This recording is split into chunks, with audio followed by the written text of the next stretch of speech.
Good morning and welcome to Gana shot. Gana shot में आप सबका स्वागत है। The popular question, or rather the normal question which many people have asked me is, what will happen on the China border? Will China intervene? Well, all these questions came up during the heat of Op Sindur. But let me look at it a little beyond that. We are entering the operation seasons. This is the time when a lot of things open up in uh, Ladakh. The passes open. And if you remember, 2020, this is a time when things started happening in Eastern Ladakh. So, in that context, there's full reason to believe there's a window for Pakistan to intervene still.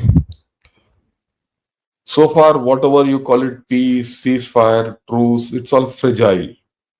Anything can reverse the whole story. It just takes one small incident to take it back to that day. So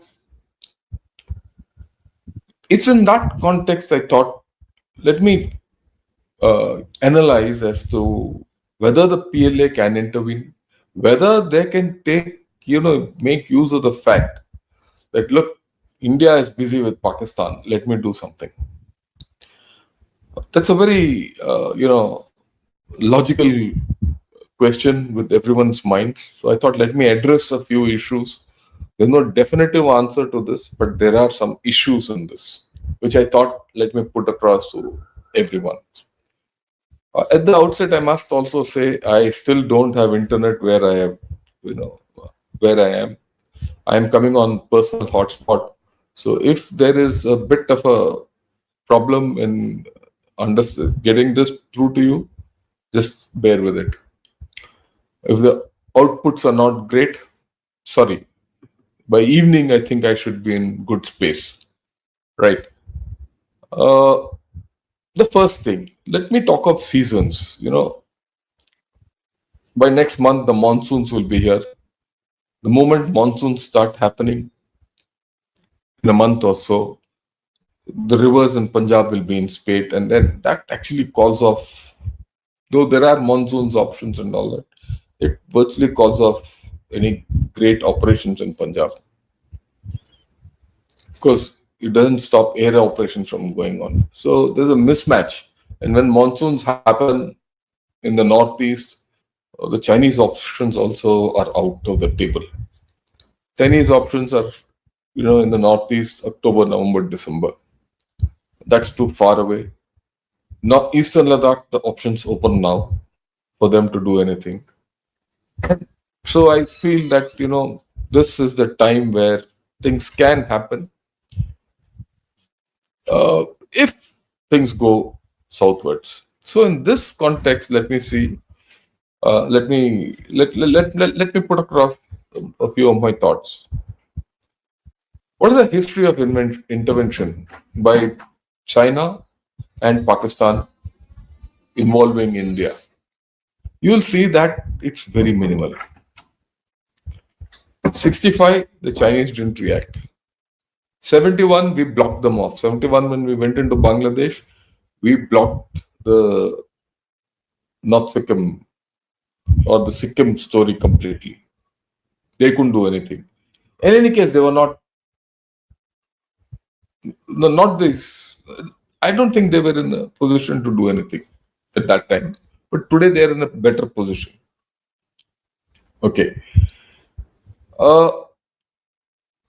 So they've not intervened. Even in 99, Kargil, they didn't intervene. Actually, they didn't do any movement in 99.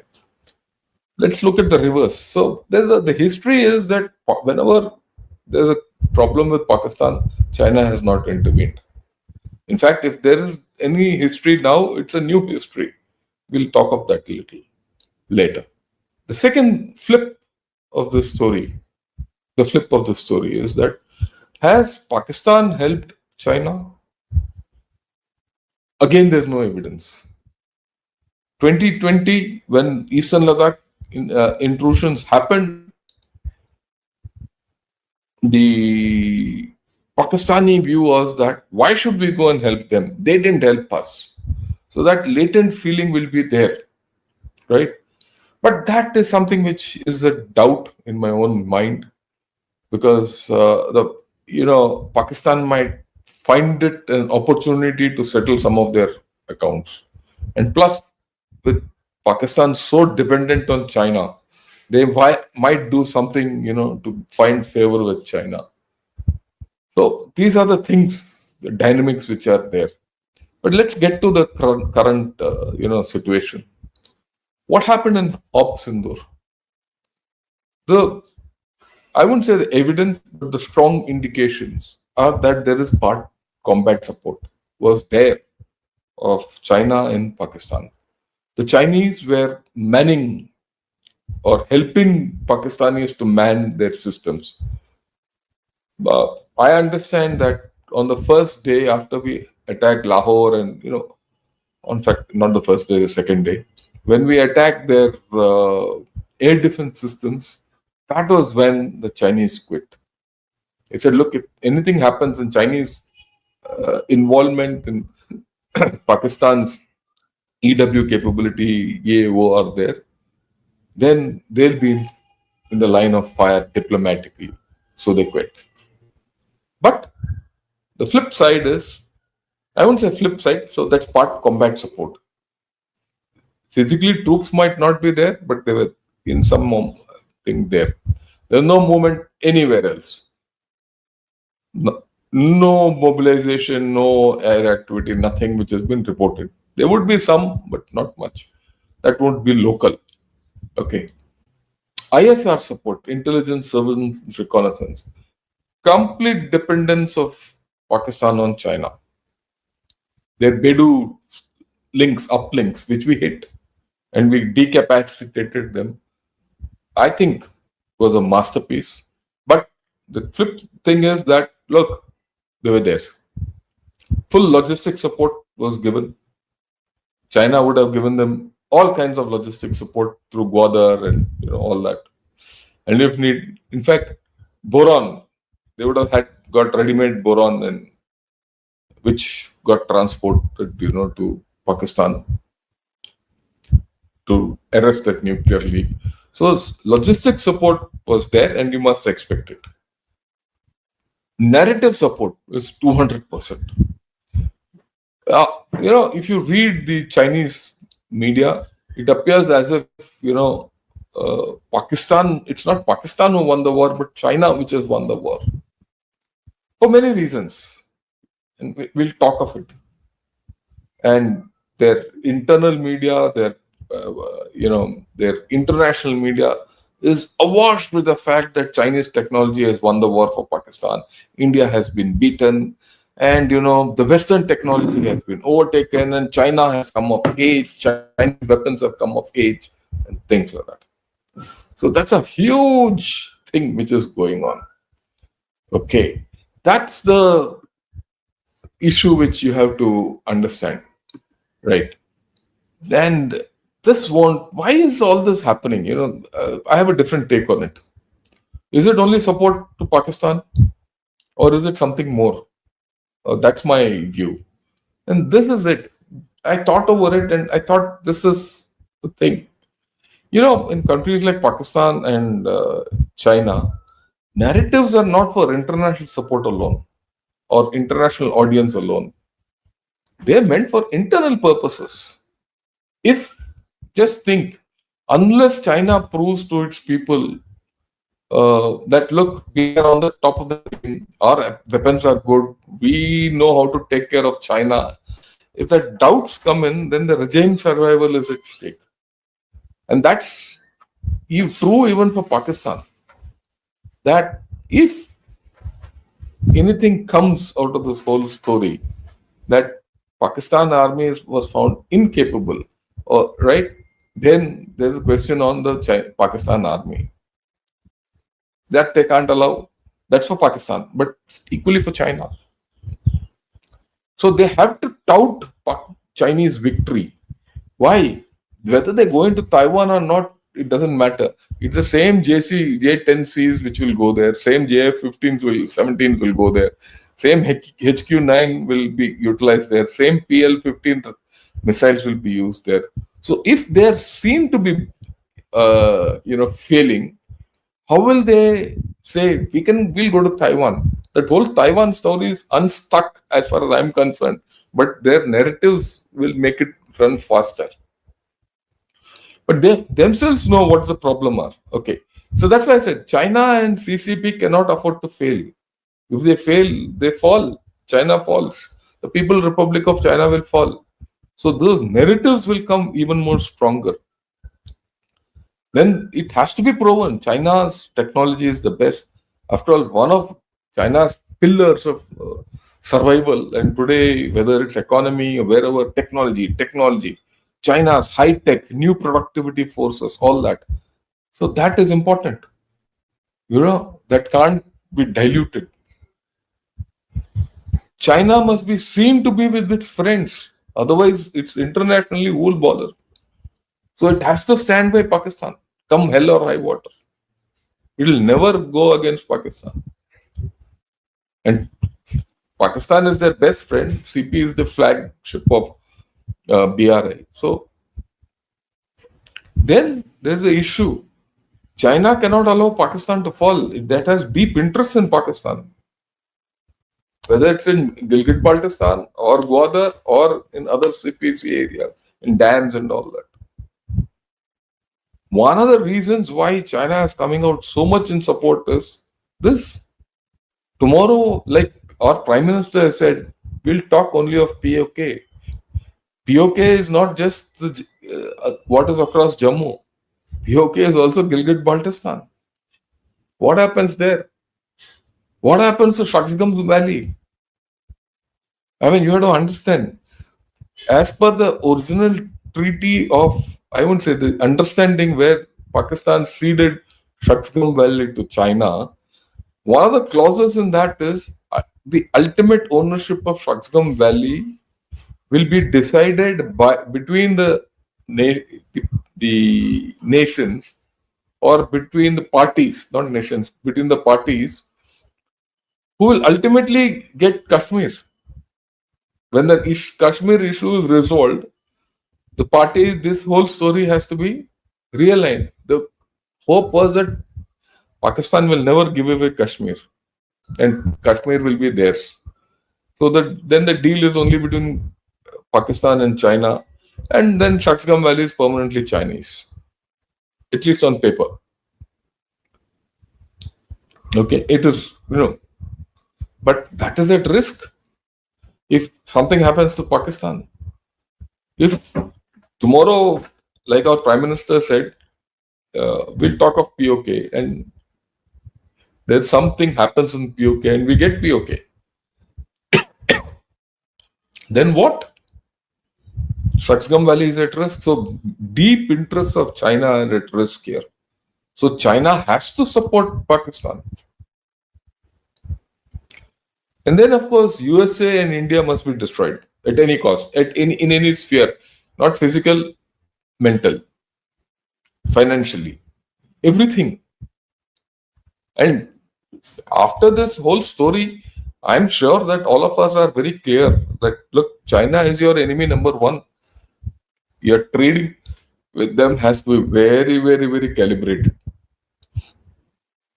Okay, it should do nothing which will assist China in its revival of its economy.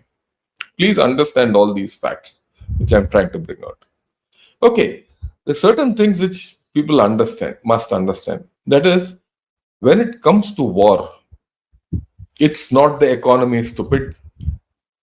People say, no, it's the economy stupid. When it comes to war, it's not. If that is the case, why will Pakistan do? Pakistan has no economy. Chinese economy is hemorrhaging, but it doesn't matter.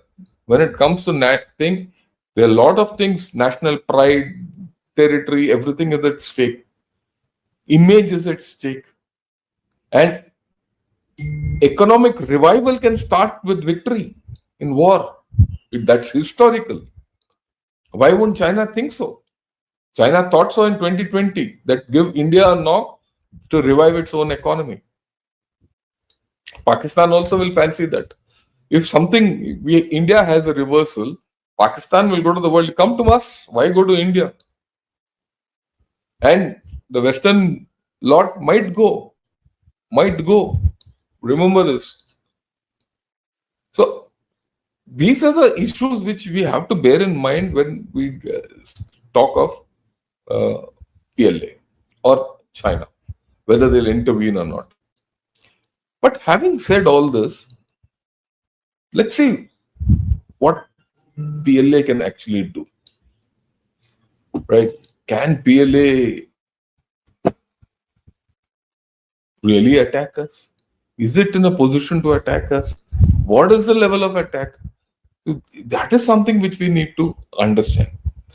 So this is basically what I'm going to now put across to you, is what I have put together in my previous writings and presentations and all that. I'm going to do a bit of an analysis of the PLA so that you understand what can PLA do actually. Well, we all know PLA is a political army. It's, and there's nothing apolitical of PLA. They completely, if you're not politically aligned, you're not in the PLA. And the leadership of the PLA is beholden to Xi Jinping, because Xi Jinping is the head of the CMC.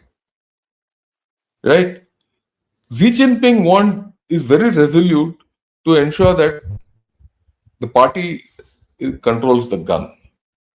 That has never changed. The PLA has never been allowed to grow stronger than the party.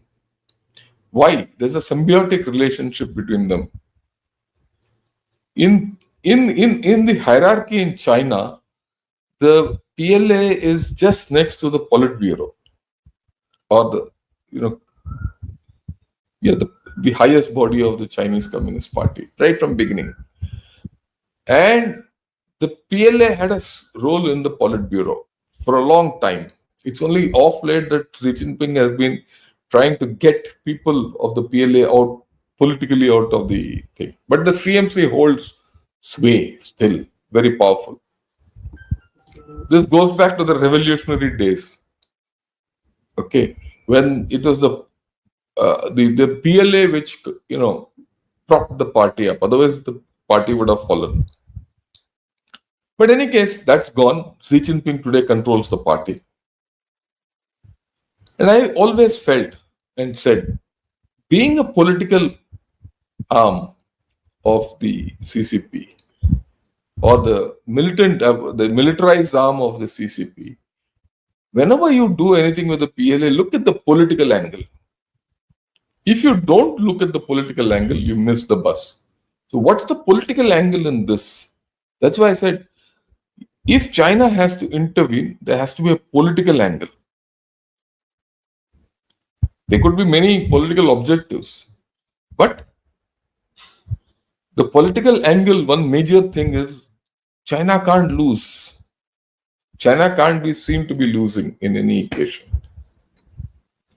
The second thing which now is very, very clear, I'm 100% clear about it, is the CCP is inexperienced. Period. It's inexperienced. If there is anything they would have taken away from this close encounter, high profile encounter of 4 days, is that, look, we have a lot to catch up. Whether we can do all this is a different question. And I'll do this analysis, what they can and cannot do along the LAC, a military analysis. Today is the larger thing. Maybe sometime later I'll come out with it. There's a lot of things which we have to discuss. Maybe tomorrow, day after, I'll look at the, Pakistan's nuclear story. Has it changed? I think it has. And how do we approach it? What is Pakistan's thinking? Everything. But that's later. We'll now talk of PLA. The first thing is the problem with PLA is the leadership. First thing. This is the Central Military Commission. Central Military Commission was handpicked by Xi Jinping and company in 2020 2022. October 2022 was the 20-party Congress, where he did a whole lot of juggling. He handpicked people and put them, his chelas, in CMC. He handpicked people and put them in the Politburo. He handpicked his own standing committee of the Politburo, which is also of 7 chaps. Okay? So those are his trusted loyalists. But what has happened in the past 1 year, 2 years, really 2 years? Half the CMC is missing. Like I've said, start, Li Shangfu. We know it started last year. He was sacked. He was picked up, brought into position, and he got sacked. Then, this around October, November, Mia Hua. He's been missing. He was removed, but now it is confirmed that he's been sacked. And third, this second, deputy CMC, vice chairman of the CMC, he be gone. So it leaves Z with Zhang Yuxia and the other two. The problem is that there are rumors that Zhang Yuxia is against Xi Jinping and he is not allowing Xi Jinping to do many things. But there is also a counter to this that, look, Zhang Yuxia and Xi Jinping were buddies from for a long time. And Zhang Yuxia was past the age of being in the CMC as per Chinese norms. It was Xi Jinping who brought him in. But whatever it is, there are tensions. Has Zhang Yuxia turned against Xi Jinping? Many people think so. I don't have any definitive proof of this, except what people say. But it's not all is not well. And as leadership has now only 4 people. Period. 50% of your CMC is out. So where's your leadership? Okay. Now, if 50% of your CMC has been sacked in the past 1 year, what about all these guys? China's disgraced generals. Where are they? They're also gone, no? You can't just say the rot was only at the top. Okay. Now, there's a incident. Interestingly, this was a report in Caxin. Caxin is an economic magazine, Chinese, headquartered in China. It's got an English version and a Mandarin version. So if you go by that, this report, okay, in fact, if I say this screenshot is from Caxin, but 3 months old, updated today. There are 14 full generals, 20 lieutenant generals, 50 major generals who have been sacked for corruption and things like that. But at the core, there is some problem. If it is corruption, then their arms are not good. If it is disloyalty, then the leadership is not good. So both ways, whichever way you take, and if there's corruption from top to bottom, the top 3 guys in the CMC have been kicked out, and all these fellows have been also sorted out.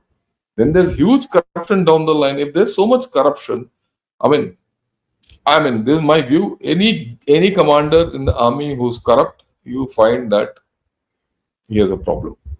His command has a problem. His command won't function. Period.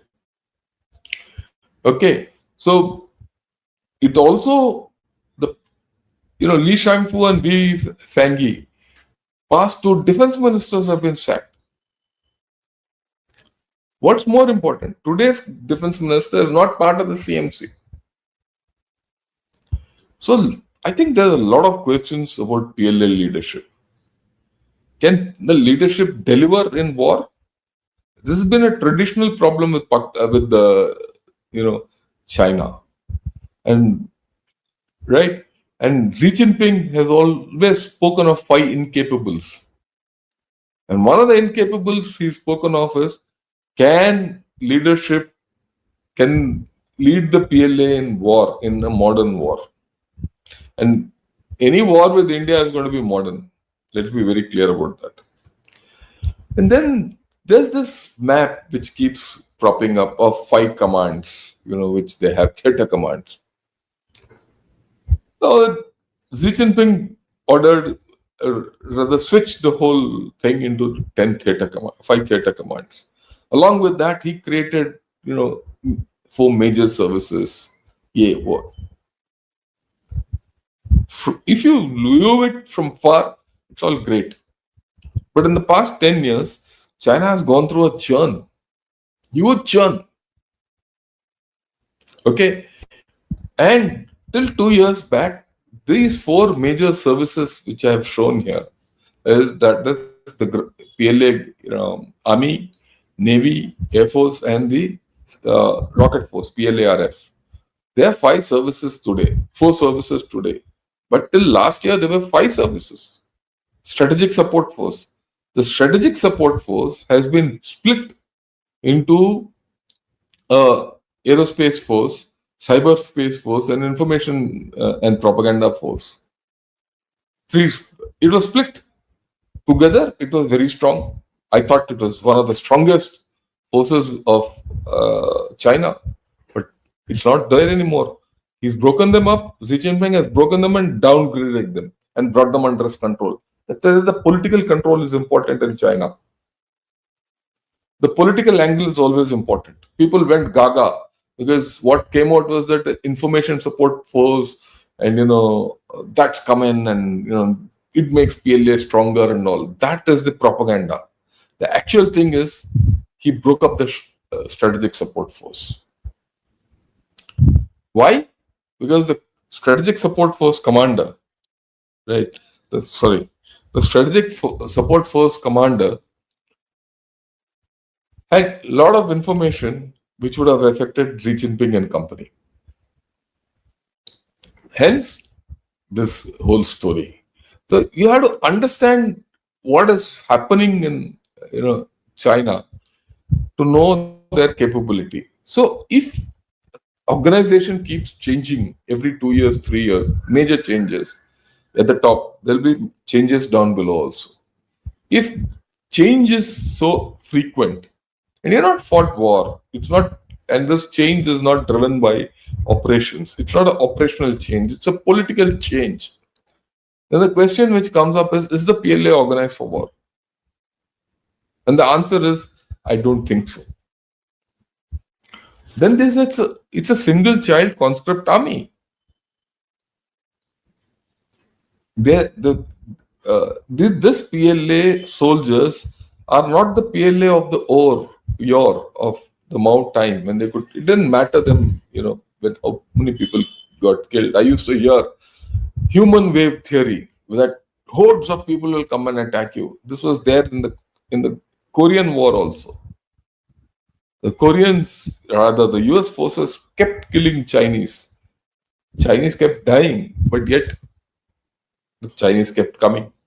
Because at that time, the PLA could afford losses. Can it do so now? China can't afford body bags. And that too in a declining demography. And I'll show you a few examples which have happened. And people are not motivated to join the armed forces because of the single child thing. And then their performance has been horrible. And this is a tweet from, with what happened in Sudan. The Chinese were dealing with Sudan military to sell long-range weapon systems. They were kept in a hangar or something like that. The rebels came and attacked that hangar. The Chinese ran away from there. And they left the weapons and ammunition and ran away. This is the thing. And this is true. Okay. And then in the same time, right, this was in 2016, UN peacekeepers, that is basically Chinese peacekeepers, they refused to go to the aid of locals who were being raped, all that. They're supposed to be peacekeepers. They did nothing. They ran away. In fact, a couple of peacekeepers ran away and came to the Indian battalion for safety. Okay? And There are reports that Chinese, and these are international reports, Chinese completely abandoned their posts. They left their weapons, ammunition, and ran. Could this have changed? The character won't change. Okay, in that same period, a couple of Chinese got killed. Okay, so when they got killed, they came back, a lot of fanfare and all. It provided a backlash. They people in China said, "Look, China has a great power. How can people kill Chinese?" Huh? And this in 2016, what happened then in Sudan was the first instance of operational deaths, if I say so, of Chinese in war or conflict situations after Vietnam. It shocked them. People said, "How can a Chinese die? If you are a strong nation, how can this happen?" And this had a ripple effect. Okay, now the Chinese don't want to send the families don't want to send their sons and daughters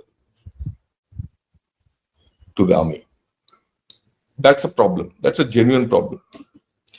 There might be some change in this at this point of time, because if the economy is not good, every guy will say, "Okay, let me join the army. I get some benefits, tremendous benefits, good pay, assured, study, all that, lot of benefits."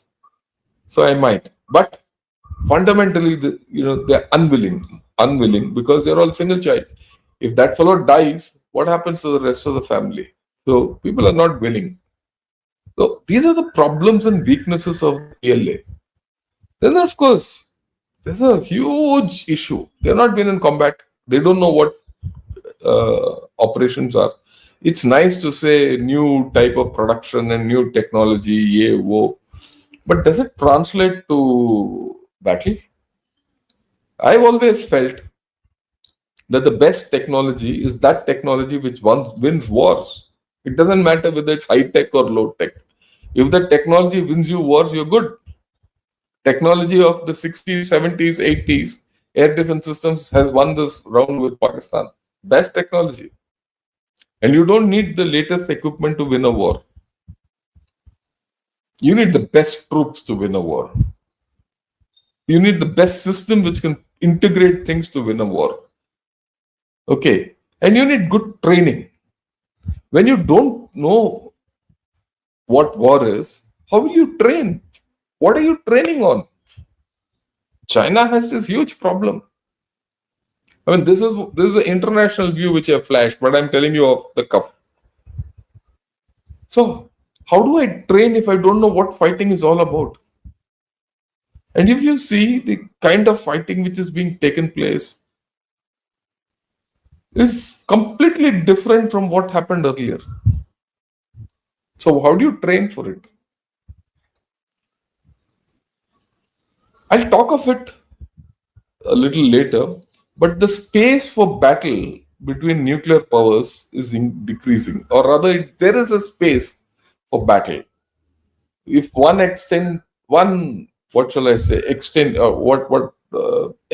extremity is the Kargil war, what happened? That was also between nuclear powers. The other extremity is what happened in Eastern Ladakh and what's happening now. So you have in the India, Pakistan, China context 3 examples of conflict, armed conflict. That is the battle space available. No more, no less. You can't go beyond, because if you go beyond, it becomes nuclear in nature. That is why China was absolutely clear of not firing, because they didn't have the confidence to control it. Escalation control is important. So if you have not fought, if you don't know your adversary well, you don't know many things, how we fight, what are you training for? Which is very important to understand the problems which PLA would be thinking of today, especially after seeing the way we have responded. Look, narratives be damned. Narratives can keep happening. You can say, we lost, I lost, yeah, whoa, all that. Narratives they've done, I think, tremendously well. But heart of hearts, they know what India can do to them.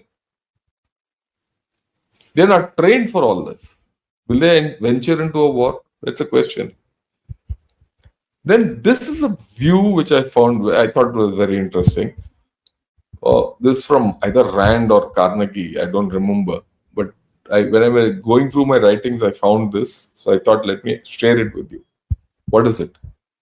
It says the introduction of advanced weaponry to a military force that is ill-trained and ill-managed. So what I said, training, management, leadership, organization, all these come into force. So the introduction of advanced weaponry, they might have the most advanced weaponry, but you don't know how to use it, it's useless.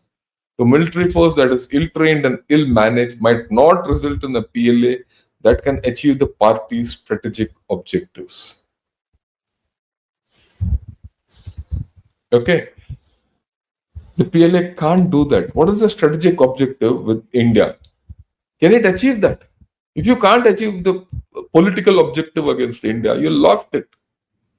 And how they've lost the political objective against India, I'll talk a little later. If that can't be reversed, there's no war. There's no intervention. But then what's the use of all this new hardware? That's what this writer has said. New hardware enables Beijing to perpetuate its projected images of military strength while concealing continued shortfalls. Oh, I have this, I have J-10 fighter, I have stealth fighter, this fighter, that fighter. Someday I'll also, not very far, very soon, I'll talk about why India's rise can't be stopped. I'll talk of it. We have to understand what's happening. But that's later. Then they have huge equipment issues.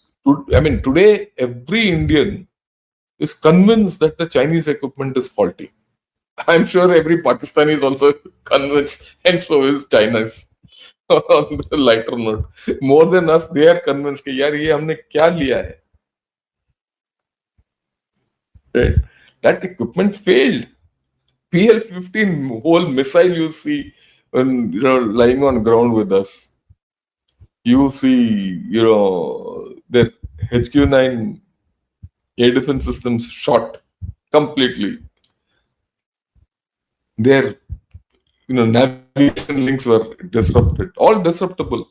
And most of these disruptions took place through soft methods of jamming. They were all jammed. So if you think that means what? They're cyber vulnerable. Equipment is cyber vulnerable. And then they were followed by hard kills. Well, these are things which have happened. And these will play on the Chinese mind. I mean, forget about the nonsense which is being written in the open. I'm talking of things which I would, being a military man, I would say, look, will my equipment succeed? Will my man succeed? Am I organized to fight? These are the questions I'm discussing. It's got tremendous. These are the reports which have emerged over years. I won't say 20 years. In the past 3 years, China has huge equipment issues. One last year or year before last, it came out that 55 Chinese soldiers died in a submarine which sank. It never came out. They never took that submarine out because taking that submarine out is admitting failure. And this will be seen now also. That's why I said China can't fail. It doesn't matter if they sacrifice anything, China can't fail. This is still confirmed. A nuclear submarine just sank when it was in harbor. Even this has not been removed till date. They've not taken it out. Because the moment they take it out, it will come out. They never spoke of it. Similarly, now they'll not speak of the failure of the HQ9 systems, the failure of J10Cs or JF17s, or the failure of PL15. What I find, which is coming out, interesting. This is interesting. In South China Morning Post, I read an article. They say, no, these are things which you have given to outsiders. What we have is better.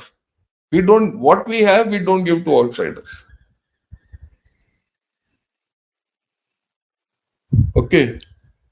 How do you know this nonsense? If the chap had all this, he should have been more aggressive. He is not. This is the image, okay, where all those tugs and war are all there, but the submarine is missing in the center. Then you have to go back to the time Nancy Pelosi landed up in, Taiwan. That was the first time they did a whole lot of firing drills and they circled Taiwan, and from then they established a new normal. A new normal. The new normal is important. I'll talk of it. Just like India has established a new normal now. What is this new normal? We need to understand the implication of this new normal. And I'll do a separate episode on this new normal. Because there are huge implications of this new normal, which we need to understand and operationalize. I think more than anyone, a prime minister understands this. I'm not talking as I'm falling on my prime minister. No, I think he understands it. I don't think even the armed forces, have got the new thing. Armed forces are pretty happy that they've been unshackled, but a new normal goes beyond just military. There's a political angle to it, which I'll talk of. I'll do a separate episode on this. Because people need to understand what's happened. That's why I'm doing this. I'm going back and forth between history and current. And I'll try and keep correlating with you all these things. Okay, and simultaneously, I'll also get others to talk of all these things. So, when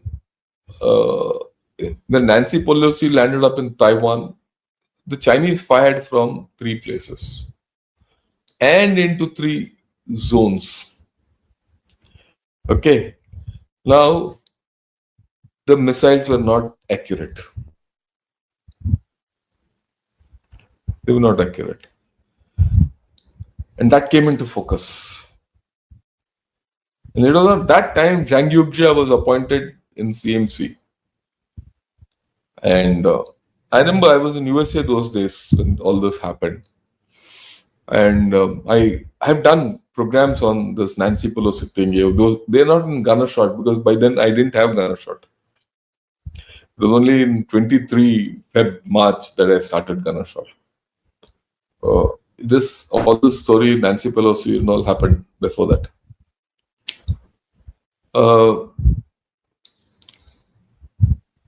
Why? Because Xi Jinping was convinced at that time that, look, my PLA won't deliver. So I need an old hand like Zhang Yugjia back, and he's my trusted guy.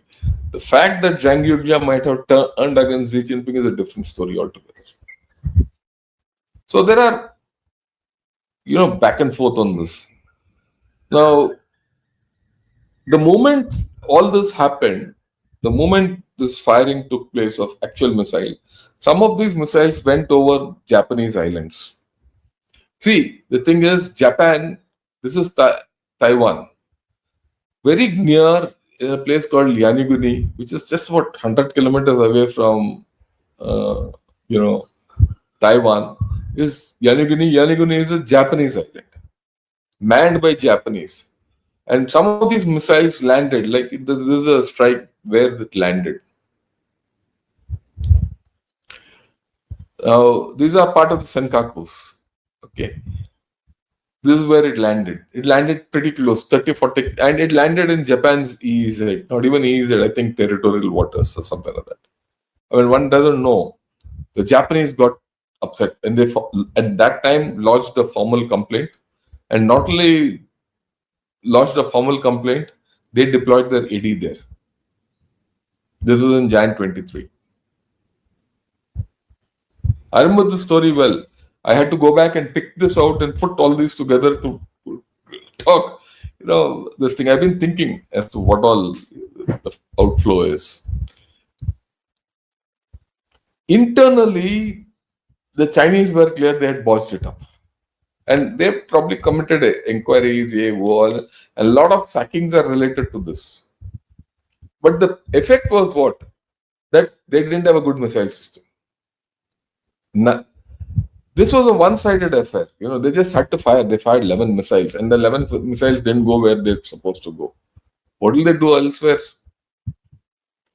And you corroborate this with what happened now. What happened to the Pakistani missiles? After all, you also have to understand that they fired this Fateh 2 missiles, but 6-7 of them actually, right? And they wanted to hit Delhi. But they all got intercepted. Taiwan didn't intercept even one, but Japan will tomorrow.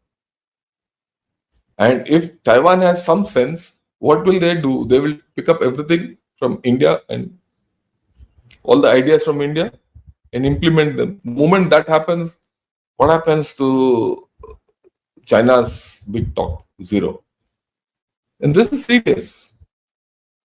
This is recorded. In this, there was a DF-17 which was fired off Beijing's east coast, or rather Chinese east coast, somewhere near Beijing. It landed 50 kilometers away from Beijing. It's a nuclear-capable missile, hypersonic, and it took one apartment block off completely. And this, I'm giving you the date, 26 March 24. We're supposed to go that side, and people were scared. That look, is this an attack against Z? Political instability. That's why PLA has always been sacked, resacking, reorganization. It is never stable. So can it fight a war? Question again comes back to this thing: can it fight a war? What is the status of the defense industry? And this is a slide which I took from Rajiv Narayanan in one of the things we came and spoke. This is a flow. It's got very poor MRO cover to its weapons and equipment. Can't be repaired. They are focusing on newer platforms, less on sustenance of existing. It's okay to have a new platform. What do you do with it if you don't have support? The absorption of technology is very weak. Absorption, I will add one word, deployment of technology is weak. They are all meeting targets which Xi Jinping has set. Look, the fact that you use L-70 guns, repurpose them and for the current role is good. You didn't need costly air defense systems. Cheap stuff which does the trick is the best technology. The best technology is one which wins you wars. Okay.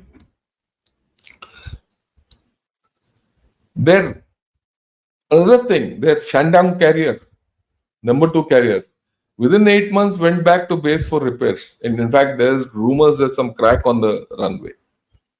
It's always been under repair and maintenance. They might say we have 3 aircraft carriers. How many are functional? Right? And the MRO cover of MRO is repair, maintenance and repair organization.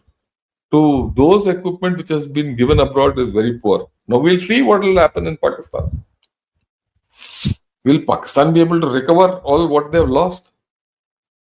It's easy to say I lost nothing, but we know we've hit so many air bases. We know many of their air bases have Chinese systems. How much will they recover? And even if they recover, what is the confidence level in that system?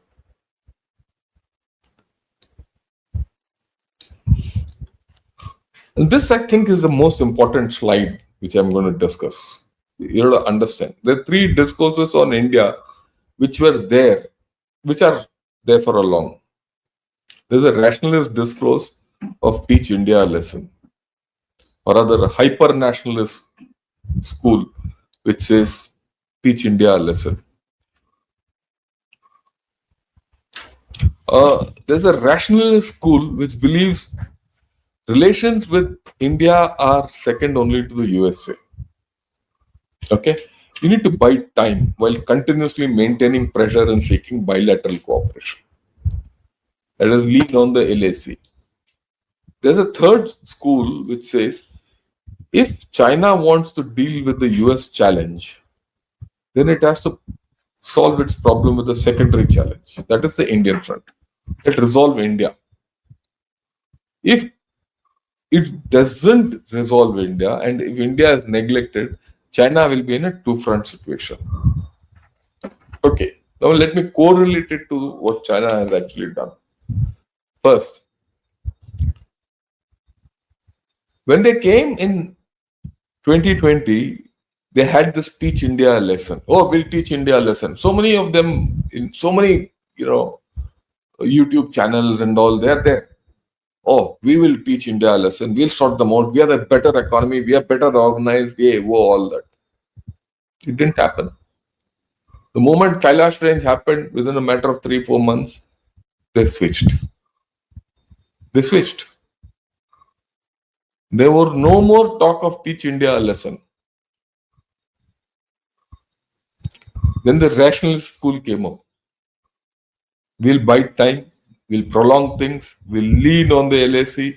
We'll keep putting pressure on the LAC so that India focuses on the LAC and is always on the hook so that we can enter the Indian Ocean. After 4 years, they realized it was failed. It had failed. They realized that leaning on the LAC has its own problem for them. They have not been able to surmount it. People are dying in the LAC. Same problem. They will not accept body bags at home. They lost more due to cold injuries. It's not a matter of relativity that we lost more and they lost less or whatever, or they lost more and we lost less. It's a matter of absolute. They lost 50 to 60 people in a year. That's my broad guess. If you lose 50 to 60 people in a year, those body bags have gone home. There'll be a negative reaction. My guess is that started happening. And yet, they could make no headway against India. So what were they doing? There's no pressure on India. So over 4 years, the pressure vanished. It was now the third point is an operation. Then they finally realized, yaar, ye to hoga nahi. You have to win over India. You have to break, can't, keep fighting with India. You can't fight with India and China. So they've come to this. Intervening for Pakistan is going back to this rationalist school. Can they afford to do it? Can they afford to do it? They're in a trade war, remember that. And the trade war can lead to another war any day. So there is a problem for PLA. Look, this article came back long back in Nikkei Asia. Okay. It talks of 4 fronts which China faces. Right?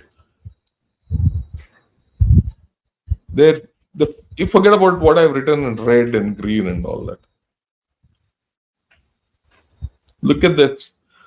As per them, they have 4 fronts. The four fronts are Taiwan Strait, where they are now actively engaged.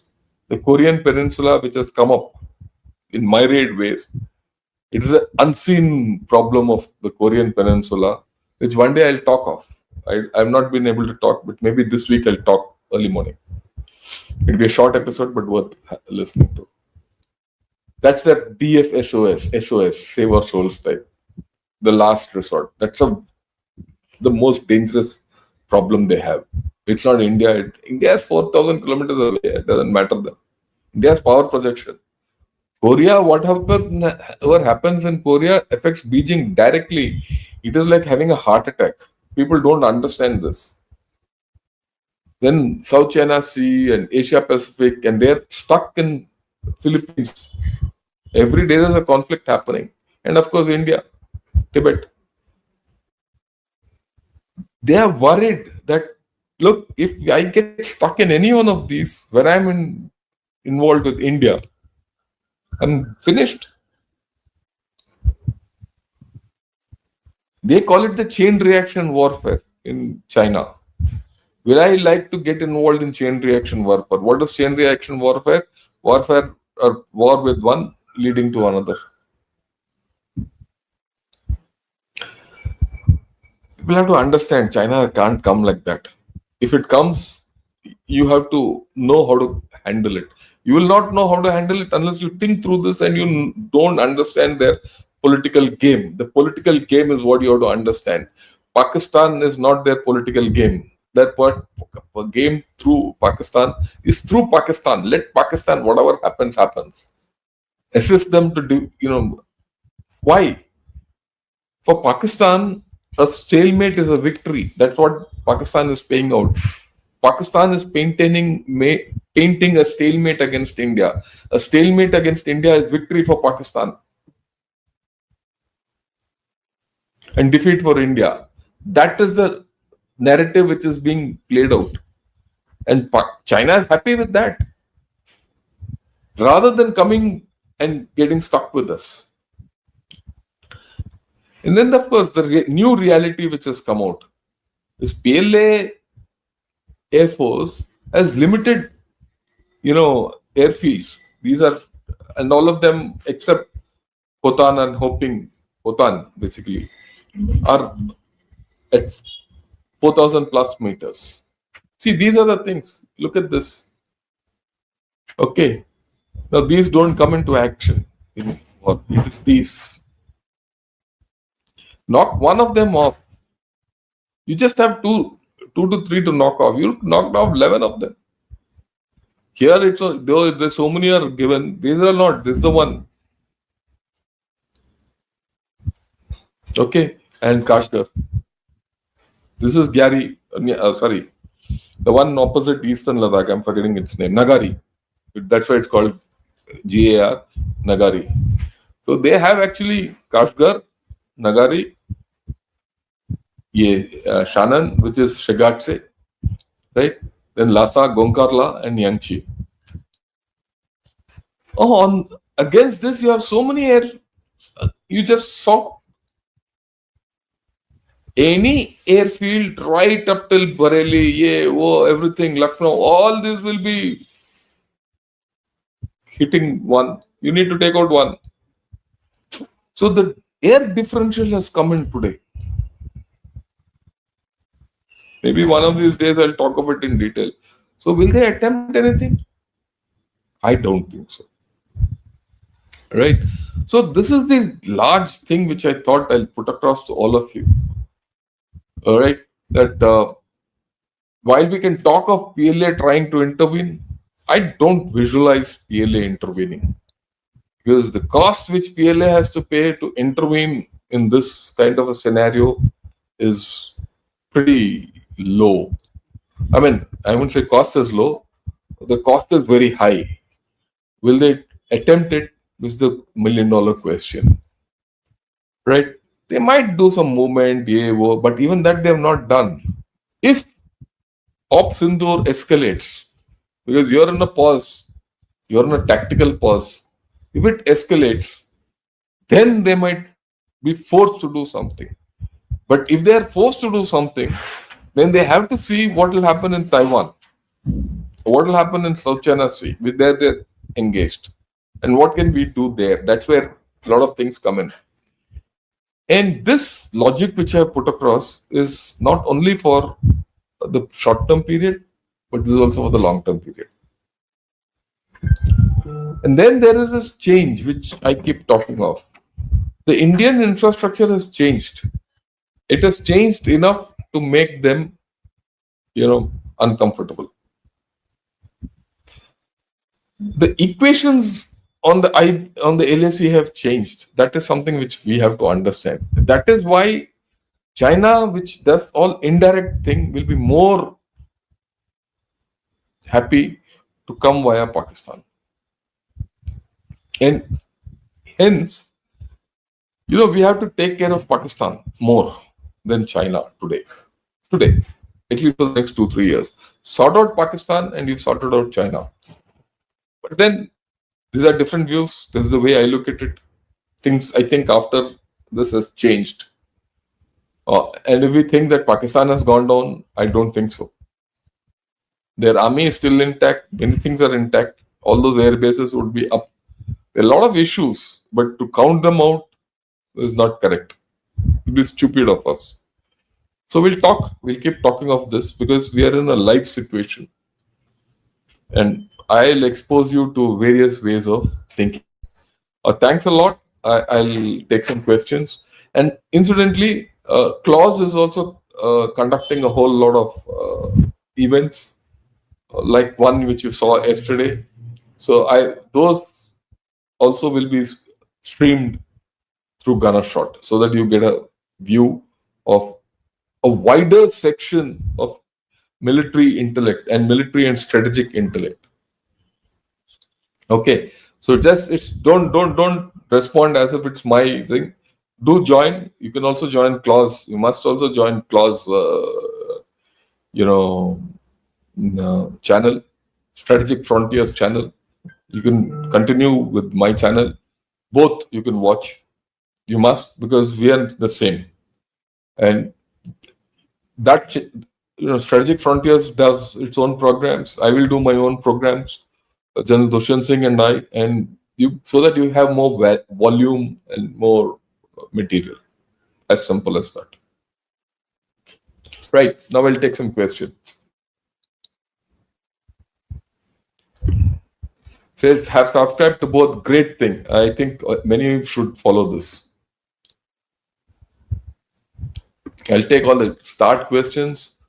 Thanks a lot, Badoni. So honored and so kind of you for this.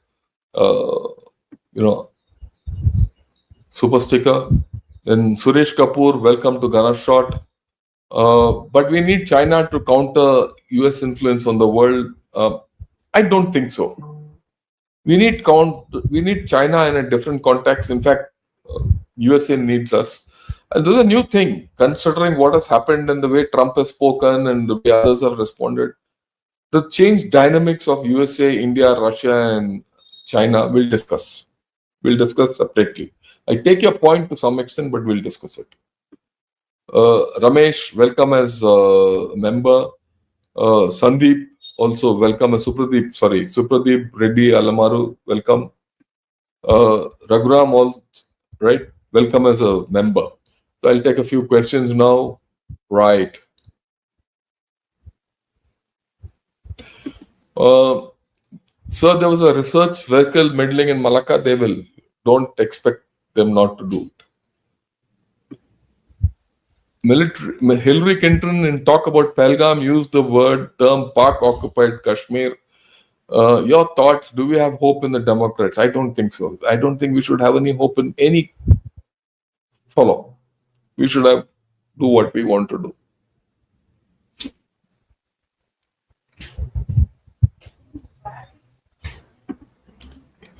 Trump's recent tilt towards Islamic nations and remarks on India raise concerns. I agree with you. We need to think this differently. We'll talk of it. Don't worry, Kishore.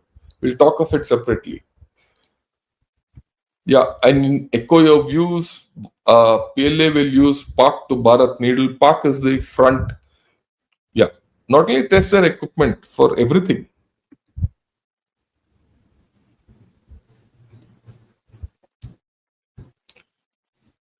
Right.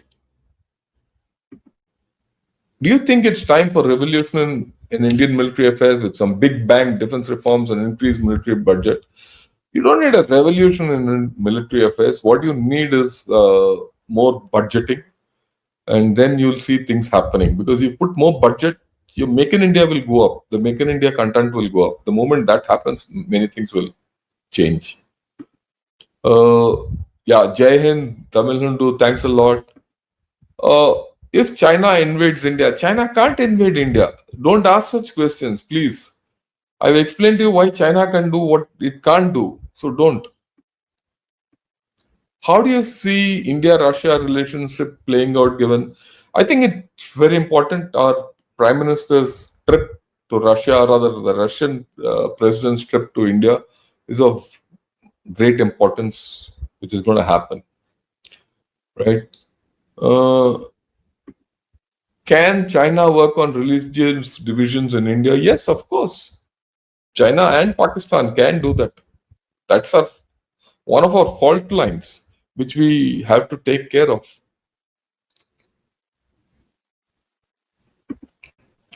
Should we be considered that the war is being framed as a Kashmir issue and not a terrorism issue? Yeah, I think so. I think so. This is no more a fight of Kashmir. And that's what, unfortunately, we are fighting against terror and it gets projected as a Kashmir issue. We have two choices: either try to separate it or conflate it. Conflate it and say, I want Kashmir back. If I get Kashmir back, terrorism stops. See, that's the way. There are two ways of looking at it. You say, I keep going to the international media and talking of terrorism. They talk of Kashmir. So solve the Kashmir problem. Retake POK.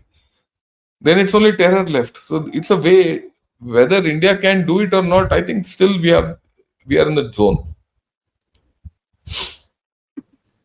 If all events are part of a larger geopolitical game coordinated by players not clearly visible, then Pak and China would only be attack vectors for them. I don't think so. I don't think we are in that game. I don't think this is feasible. I think there are certain things which are beyond all this conspiracy theories. If have only a limited value. Can we use of Mongolia? Historically, Mongolia is a great empire even compared to China. We can, provided we have Russia on our side. You need Russia for this. More than that, I can't say.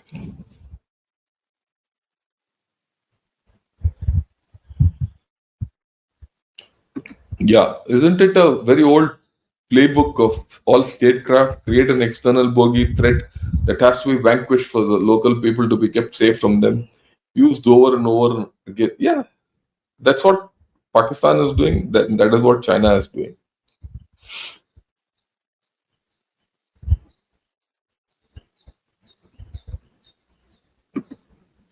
Who is enemy number two, US or Pakistan? Pakistan still. Pakistan.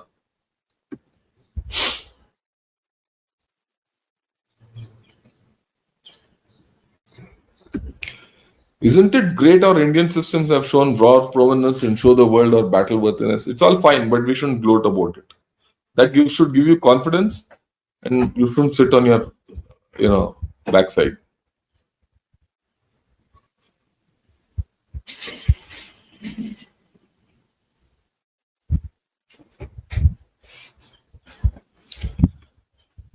Always nice to hear these words. Thank you. Good morning. Welcome to Gunner Shot and Gunner Shot. Mein swagat hai. Thank you. We boycott Turkey, Azerbaijan, etc. after Op Sindur, but Ambani and Adani are both doing roaring business with China. So who's our enemy?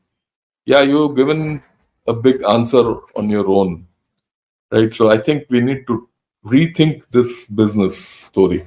I think, and I'm sure this will be part of the discourse in days to come.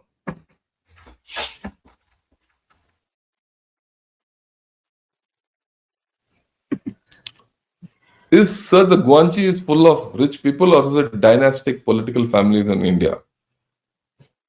It's all their princelings who control Communist Party, rich people who have plundered China, who hold the riches of China. They are the ones who are running the system.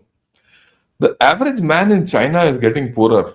That's the thing, which I'll again explain why we have to face. Why do you need to understand China politically and economically is how belligerent China can get with you. We'll talk of it.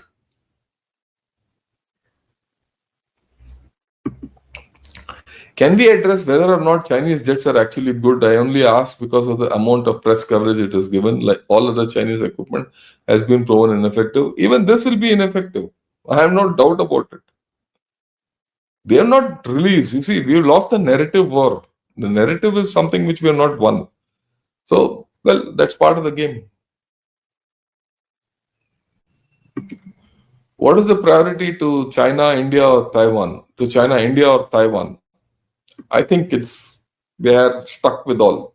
But Taiwan is more culturally, they are, it is that.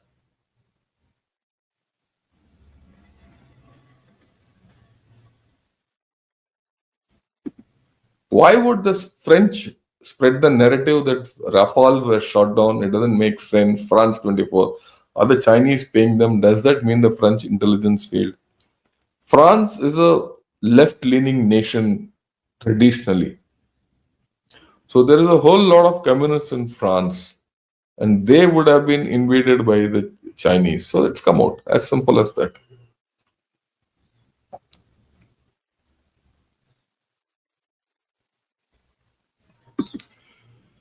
How are they able to sack generals so easily? There's no risk of PLA soldiers being this. Yeah, that's a problem they have. There's no doubt.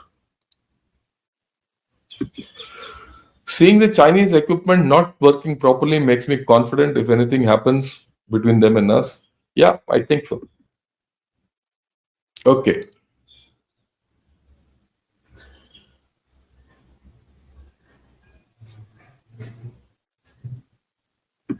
I don't see your link, Shashi, whatever it is. Murugan, Jai Hind to you. Right. Then let me take someone new whom I am not. Okay. Good morning, sir.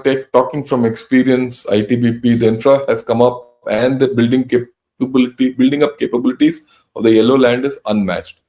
India has a long road with respect China being a revision. That's all fine, but what you have done has achieved something. Every time there's a change, has an effect that side. It's not a matter. Look, nothing is comparative. It's not that they have better road system than us. It doesn't matter. They have, fine. What we have, what is the effect on them militarily? As we keep improving, the military effect will keep happening. That's the more important thing.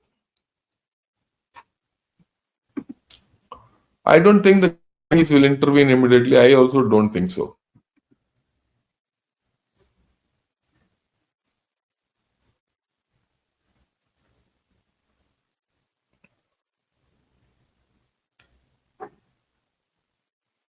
Right. You talk of Jai Bangla, forget it. He's a fool. Don't talk Krishna. Waste your time with him.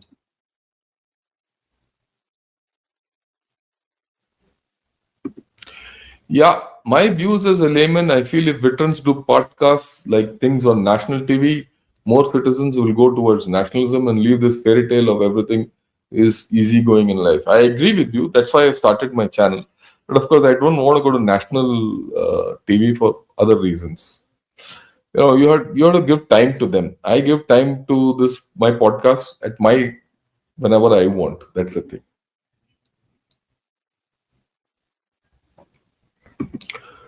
Yeah, this is not an era of war. They should know that we know. I agree with you. That's a profound statement. It's about time India bring up the Tibet card. I agree, but we have to do a lot of work for that. We have to have political resolve to start doing that. Because the moment you do that, the one China thing goes out of the equation. Actually, today you have this opportunity.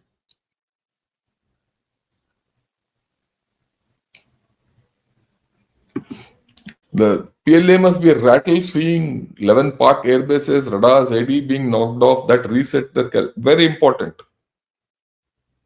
Forget that thing, what a show of strength, but it's very important that it's in their minds.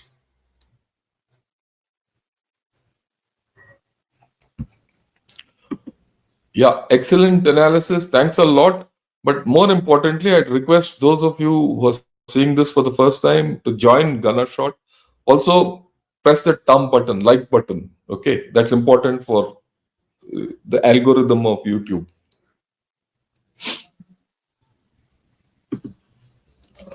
after few weeks, you could condense it into top 5 China. I'll do that. This is an ongoing thing. There's nothing end point नहीं है इसका.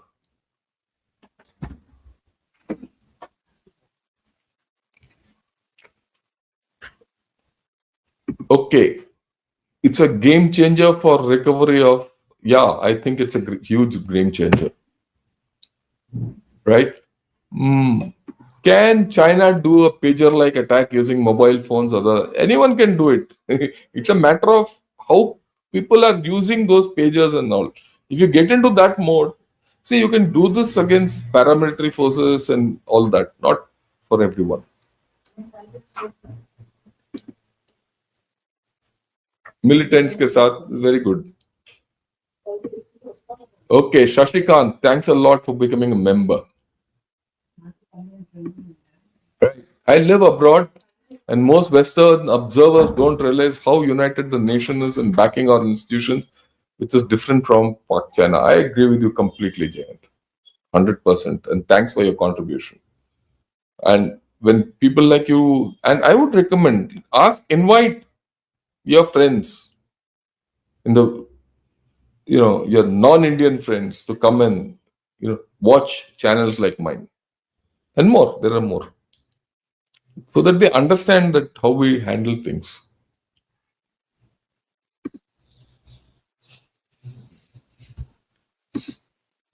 Yeah.